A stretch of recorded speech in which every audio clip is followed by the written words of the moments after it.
जे लोक विजा घेऊन या ठिकाणी आलेले आहेत त्यांची सगळी माहिती ही राज्य सरकारकडे उपलब्ध आहे।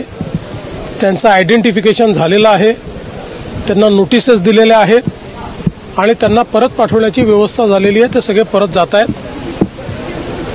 कोणी जर अवैधरित्या आला असेल तर त्यालाही शोधण्याची प्रक्रिया आपली निरंतर चालू असते। पण साधारणपणे ज्या प्रमाणात अवैध बांगलादेशी आपल्याला सापडतात त्या प्रमाणात अवैध पाकिस्तानी हे सापडत नाहीत। त्याच्यामुळे आता पहिला जोर हा आपला जे लोक या ठिकाणी विजा घेऊन आलेले आहेत त्यांना सगळ्यांना 48 तासात बाहेर काढायचं आहे। त्याच्यावर पोलीस नीट काम करत आहेत। सर, बरेच इश्यूज सुद्धा येत आहेत त्याच्यामध्ये। काही हॉस्पिटलायझेशनसाठी आलेल्या फॅमिलीज आहेत मेडिकेशनसाठी। एक फॅमिली आहे ज्यांची 2 मुलं हार्ट डिसीजने त्रस्त आहेत, तर त्यांनी फार रिक्वेस्ट केली आहे स्टेटला। आता पॉलिसीचा विषय, पण अशा केसेसमध्ये बघा असं आहे की या संदर्भात निर्णय घेण्याचा अधिकार राज्य सरकारचा नाही, तो केंद्र सरकारचा अधिकार आहे।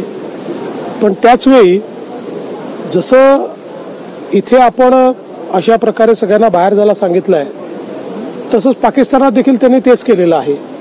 त्याच्यामुळे मला असं वाटतं की ठीक आहे, मानवतेच्या दृष्टिकोनातनं कोणाच्याबद्दल काय सिंपती असेल ती असतेच आपली, पण शेवटी जेव्हा देशाच्या सुरक्षिततेचा आणि देशाच्या अस्मितेचा विषय येतो त्यावेळी काही कडक निर्णय देखील घ्यावे लागतात।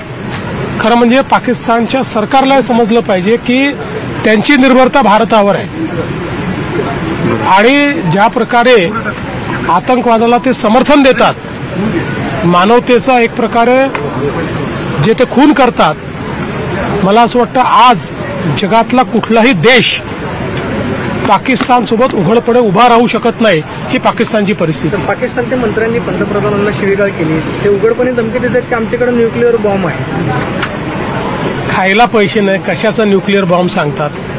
खायला पैसे नाही, त्यांच्याकडे भुके मरून राहिले लोक, काय त्यांची अवस्था न्यूक्लिअर बॉम्ब सांगून राहिले?